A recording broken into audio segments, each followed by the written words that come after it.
Elsa, Brian, sana mapatawad niyo ako. Marami akong pagkukulang sa inyo. Hindi ko ginusto maging ganitong buhay natin. Alam kong nahihirapan kayo. At dahil yun sa akin, patawarin niyo ako.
Wala na tayong magagawa tungkol sa kaso ng tatay ni B-Boy kasi syempre nasa korte na yun. Pero sa mga pangangailangan nila, marami tayong matutulong. Kaya kung pwede po sana, magbigay po tayo ng mga pledge natin. Ako po kaya ko magbigay ng bigas mula sa bukid namin. Ay, naku, sakto. Kami ninyo ulam. Sagot namin yan. Kami, sa damit. At saka sinabi din ni Tatay Mars na magbibigay din daw siya ng pledge na pinansyal kapalit ng mga tulong na ginagawa ni B-Boy sa patahian. Pandagdag gastos din. Ay.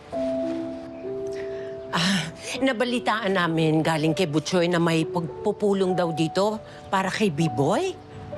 Opo, Madam Chona, nagbibigay po kami ng mga pledge namin para sa mag-ina.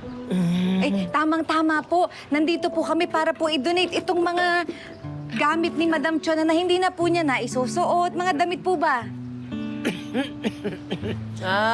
Yung mga ano na, hindi na mapakinabangan, kaya pamimigay, ganon. Oo. Grabe. Sobra naman kayo. Siyempre naman, kapag kabinenta pa rin yan at naging pera, di magagamit pa rin ng tao, no? Huwag niyo naman lait-laitin, oh. Ito, maganda pa nga ito. Ano ba kayo? Kailangan natin lahat ng tulong ngayon.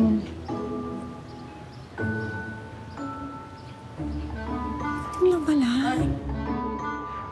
Opo, kaya maraming salamat po, Madam Chona. Welcome na welcome po yan lahat dito. Ay, nako. Walang anuman. Madam, bakit parang ang luma ng mga damit na to? Hinugot mo to sa baul? Huwag kang maingay dyan. Baka mamaya sabihin nila ang chip-chip ko. Oh. Ayan, maganda ito, oh.